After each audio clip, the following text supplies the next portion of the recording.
Hi guys, welcome back to my channel. My name is Tata Fox and this is a Tata Fox Express train. Darling, welcome back. Let's have a chat. My face is beat as you can see, and let's talk about something that sometimes we need to hear in life. So if you've read the title of the video and you're interested, grab a seat, relax, subscribe, make sure that when you are watching the video you're also interacting, okay? Because that's what we need to do in this house. This is how we interact with each other. Make sure to do that. Grab a seat, grab a drink. I haven't had a drink on camera in so long. I'm having a Desperados. Desperados is like, it's like flying fish. Yeah, it's like flying fish. I'm gonna sip on this and we're gonna talk. All right, let's get into it. Darling, I'm back.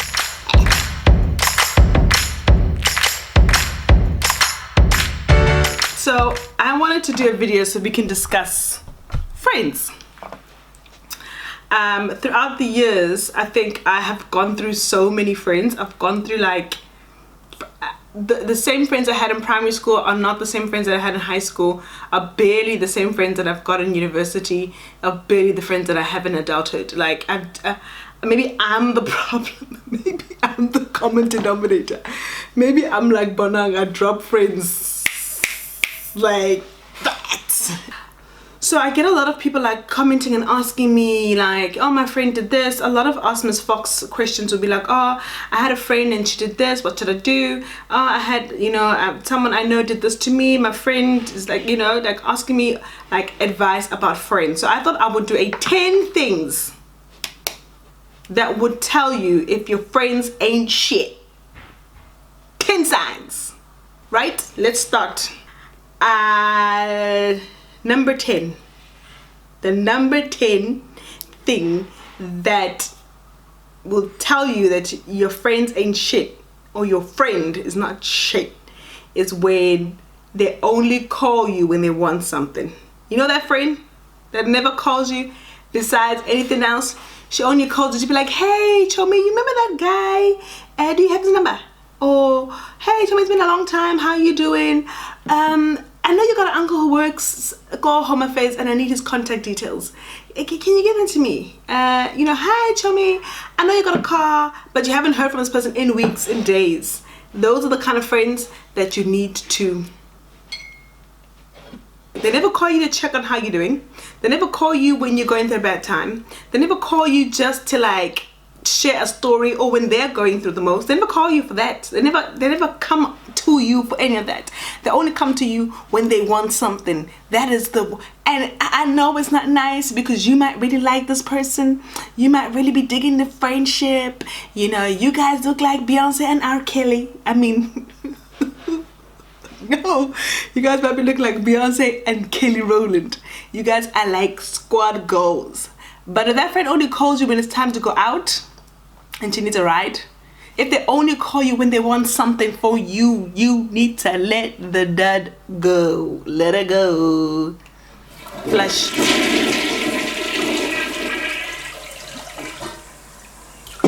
That's my number. First, that's the number 10.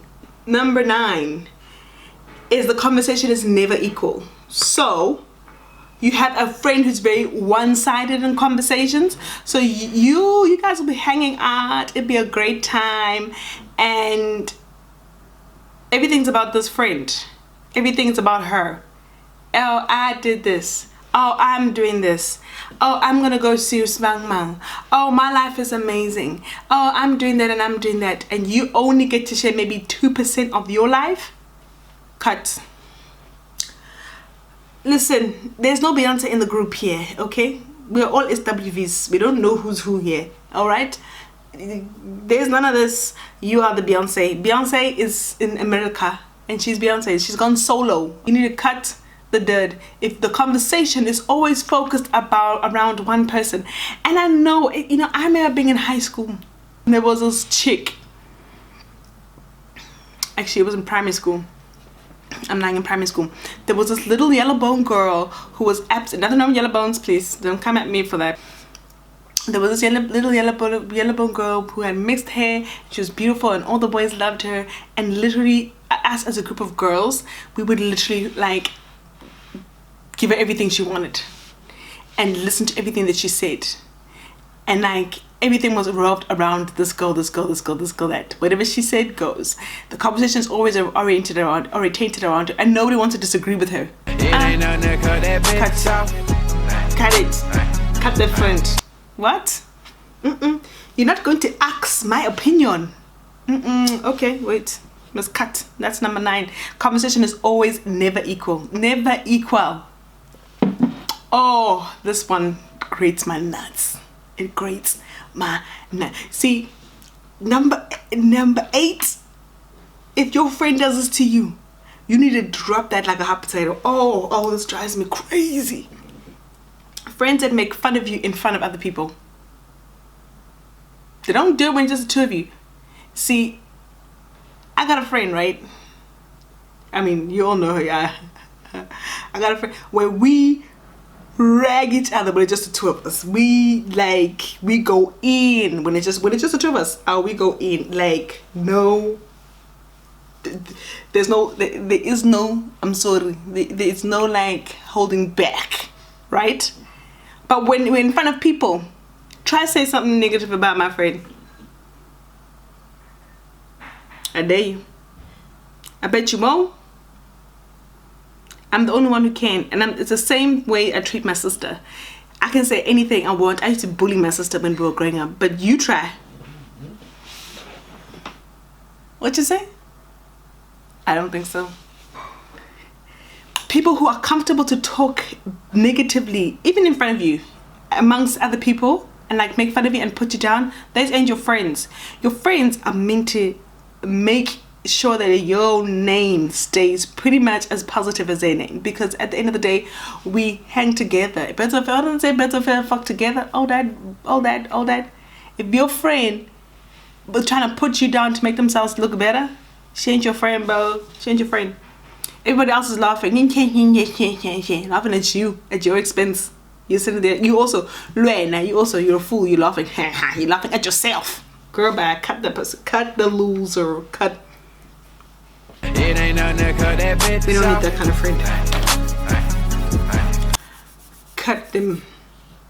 Okay, number 7. They aren't happy for you when good things happen.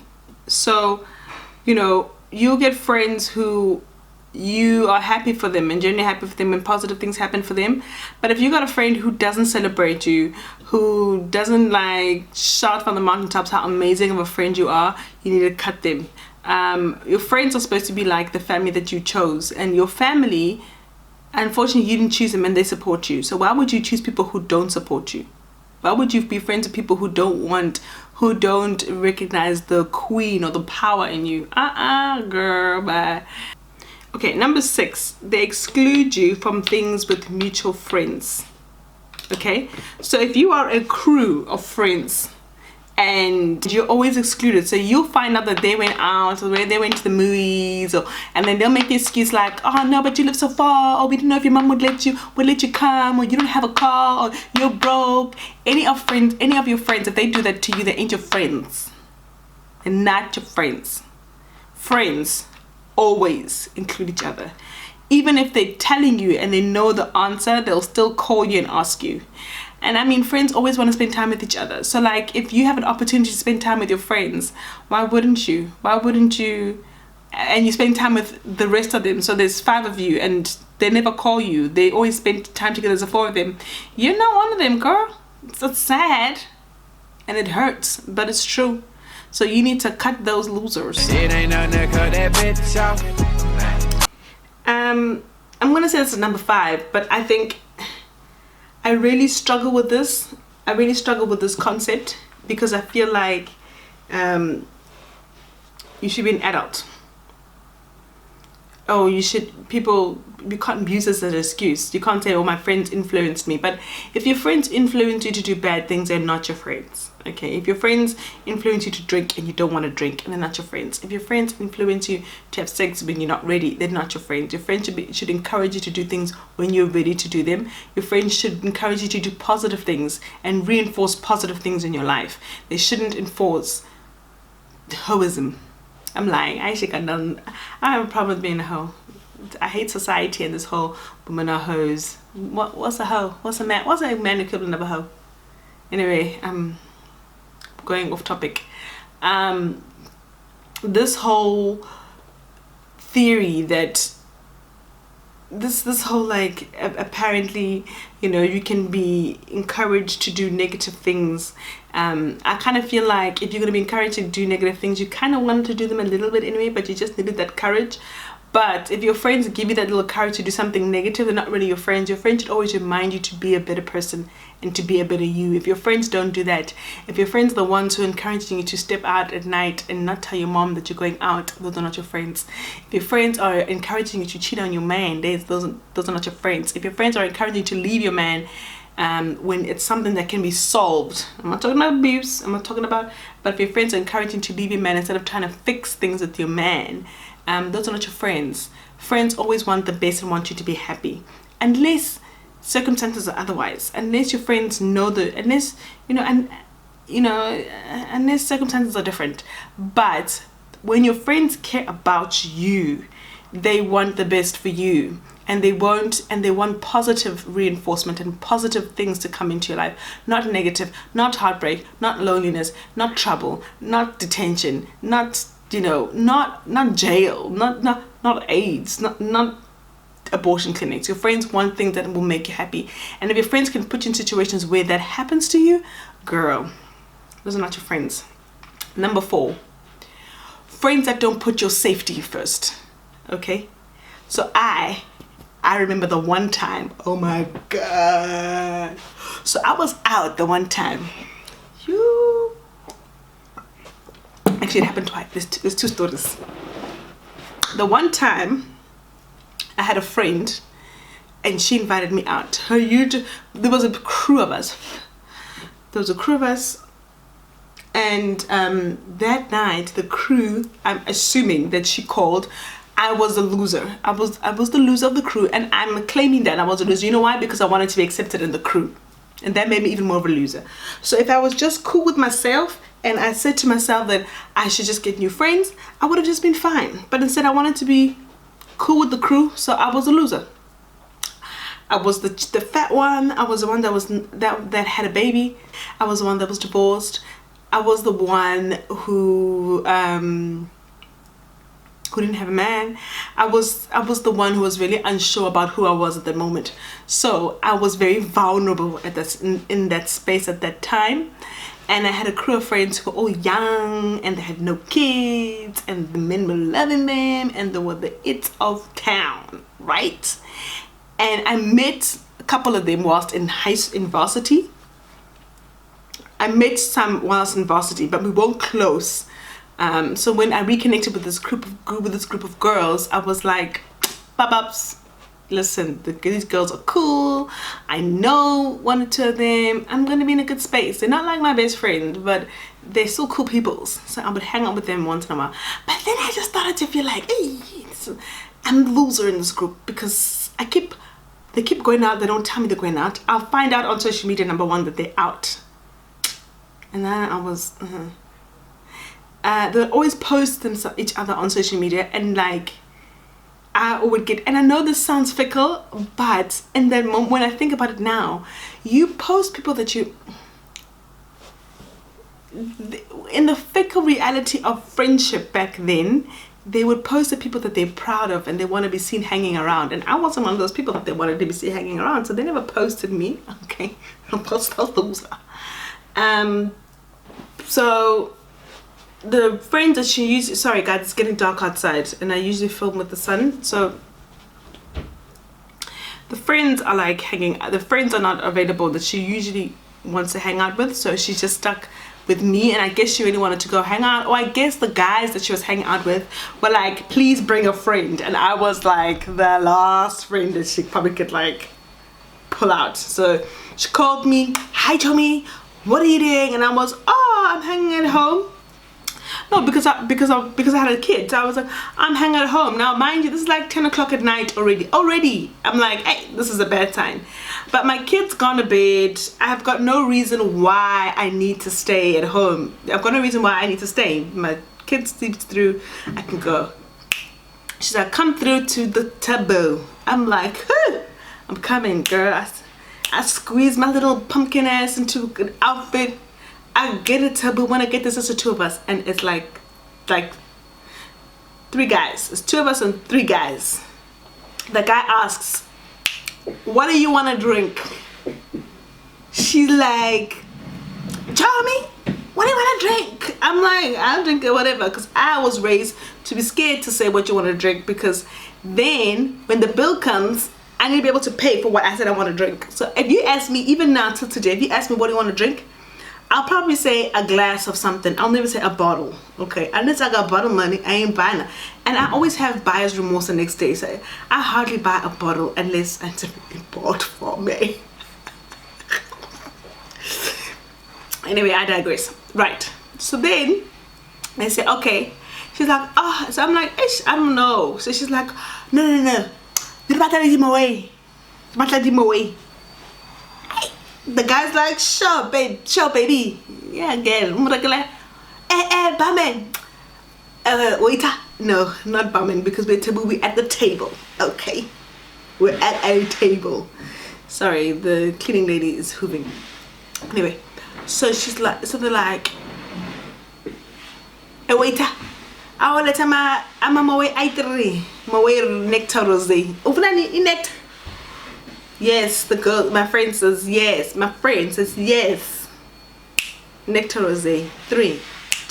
They come with the, you know, those strings, those things, those fucking things. They come with those strings. Hey! They pop up on the champagne. Me and my friend, they pour out a glass each. My friend says, I'm going to the toilet, I'm coming back. I'm like, cool, I'm here.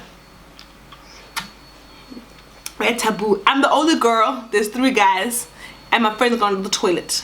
Now, these guys, they see some of their own friends, they're like mingling. So I'm actually sitting by myself at the VIP table, but I'm here.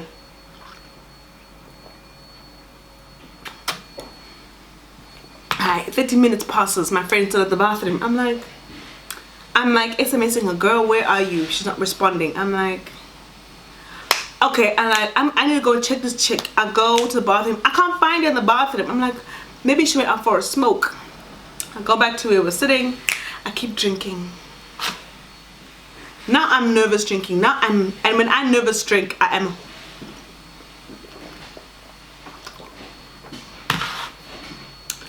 So I'm not drinking. 1 hour's gone. This girl ain't back. So I'm like, okay, this girl ain't, clearly I don't know what's happening. It's now 12 o'clock at night. I'm 1 bottle down and I'm driving. So, which is very irresponsible, and I know this, and I would never drink and drive ever again in my life, okay? Then I'm like, hey, no, I'm gonna go home. I can't do this. I'm sitting here by myself. I've been by myself now for almost an hour and a half, and Chomi is gone. I don't know where she is. She's answering her phone calls. I've been calling her if she's been hijacked, kidnapped. I don't know what's happening. I need to take my ass home, and I don't know these guys. Oh, okay, I get my bag. I'm like, Mina, I'm going. The guy's like, no, you're not. You're gonna sit right here. You guys wanted bottles of my way. You're gonna drink these bottles of my way. You might have to ask a stranger. I was, what? He's like, hey bruh, you're gonna drink these bottles. First of all, these guys are not the kind of guys that I usually hang around with. I like me some soft guys. I don't like the pansula. I mean, banana little sexy, but pansula. I was okay. I sat my ass back down and I was drinking that away. Then there was a girl, I see some other girls who came and sat next to us. They got big booties, small waist, they were perfect. I offered them glasses. I was like, you want some glasses? Let them, waiter, get them glasses. We polished that bottle of the 2 remaining bottles of my way. I was finished. I was hammered, I was drunk, and I just wanted to get home. My friend is MIA. I get into the car, I drive home, and I get into a massive accident. I literally wrapped my car around a tree. It's my fault. Thank God I didn't knock into anybody else. Thank God nothing happened to me. Thank God I didn't kill anybody on the road. And you know what I had to do? I had to call my mom because I tried to call the same girl. She didn't answer. I had to call my mom at 3 o'clock in the morning and tell her, listen mom, I've been in an accident. My car's wrapped around a tree. Please come and fetch me. My mom had to wake up, and that time I've got a kid. My mom had to wake up to come and fetch me. Is that a good story to talk about for insurance reasons? Anyway, so then my mom had to come and fetch me. Do you know what happened the next day? That same friend of mine on Instagram with the original crew, they're out at Alex. They're having Sunday lunch. She never called me to check how I'm doing. She never called me to tell me what happened to her. She never called me to tell me that, hey, listen, in fact, in her mind, she was probably doing me a favor. She hooked me up with some guys. She really didn't want to be with that guy. Her actual boyfriend called her, so she went to her actual boyfriend, and she didn't have the decency to tell me that I'm leaving. She didn't care about my safety. She didn't care how I'm going to get home. She didn't care that I was probably going to have to drink. She didn't care that I was drinking and driving. She didn't care about any of that stuff. I literally put myself in such a bad situation, and if I had a proper, true friend, my friend would have been like, girl, you're having too much to drink. You can't drive home. You need to go home. You need to go home. You need to call yourself a taxi. You're too drunk. Because I know how when people get drunk, they don't want to listen to anybody. They want to just do whatever they want to do. But if you've got a good friend, they'll be like, listen, you ain't driving, okay? And they'll call you an Uber, or they'll call you a taxi, or they'll tell you you're going to come sleep at my house. And a friend won't leave you for hours alone with some guys that you don't know. Oh! Thank you, Jesus. I was a Oompa Loompa. I wasn't that type. I have free booze, but it cost me my car and a friendship, because after that I was done.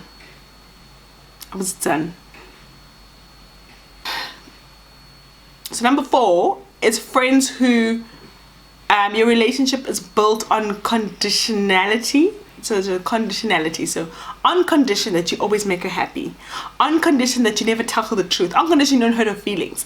I had a friend in primary school who was like that.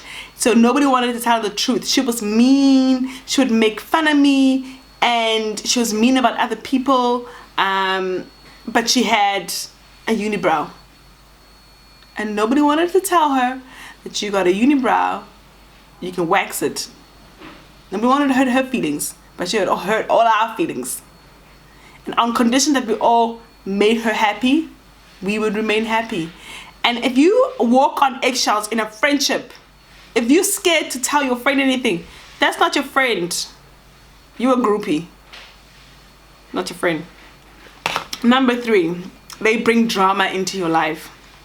If at every corner of your life you are hanging out with somebody and there's always some type of shit is about to go down, oh, it's too tiring. It doesn't mean they're not your friend, but it's tiring. You guys are just not good for each other. Drama isn't always positive. Drama is not positive, guys. Drama brings about stress and dysfunction. My problem, I have a problem with big groups. Like big group of friends, it's very difficult for you to know whose loyalty lies with who. And I really struggled to get out of that phase and out of that craze until I was literally maybe like 25. I'm 31, by the way, in case you're wondering. I would still hang out with crews of girls, and I was hang around with this one and these people talk about these people, and it's just a chamors of like people talking about each other. That for me doesn't work, because you don't know who's for who, right? No, that doesn't work. I'm sorry. Number 3, you feel bad when you spend time with them. You feel bad when you're around them. Friends who make you feel physically bad about who you are. They don't have to actually say the words, you're fat, you're ugly, but you can see the way that they treat you. They treat you like the fat girl. They treat you like the ugly girl. And nothing wrong with being the fat girl. Nothing wrong with being fat girls. There's nothing wrong with that. But there's like a mentality of skinny girls sometimes that they treat fat girls bad. And there's a mentality of fat girls who treat skinny girls bad. I mean, it's vice versa. But there's this thing like, you know, when they treat the girl who's the odd one out in the crew different, it's not a nice feeling. And you don't have to say, I don't like this about you, or they don't like this about you. You feel ostracized, you feel isolated. They all wear heels and they all take pictures together, and you're there in your pumps, in your flats. You know, I remember, you know, they were all fashionistas. They all would wear like all these amazing clothes on Instagram and like take photos and the yellow bone. I wear tracksuits and sneakers, and I felt odd. I felt left out. But I was stupid to stay in that situation because they were my friends. They were a group of girls who I wanted to fit into, and I could have made myself happier if I left that situation quicker. So shame on me for staying longer than I need to be. I was not welcome and I stayed. Didn't like a thing, basically. So people who make you feel bad for who you are, they don't even have to make you feel bad. If you yourself start to feel, if you look at yourself and you start to feel like I'm not good enough to hang around with these people, you need to close that door. So friends who talk behind your back. So number 2 is friends who talk behind your back. If you've got friends who talk behind your back, they're not your friends. And I think that's a given. Everybody knows that. Your friends shouldn't talk behind your back. Your friends, in fact, shouldn't allow anybody to talk behind your back. If someone talks behind your back, your friends should be willing to square up. Okay? Now this is a bonus one. This is a 1B thing that irritates me about 1B that'll tell you about friendship. If you've got a friend who's too harsh, so you hang out with a friend and she's too mean, she says things that are too cruel, she is very petty, like, did you have to do that? Did you have to say that? If someone says, ooh, you know, sometimes when someone says something about somebody else and it actually it touches you to the core, what you said about somebody else, you have to wonder if that is really somebody you want to keep in your life. So you need to make sure that you take yourself out of situations where you hang around people who don't care about other people's emotions, who just say what they feel, who batla go just tlaila le mmao ke tlaila because they feel like it. I mean, I'll square up. I mean, it's a fight, you're gonna say that, but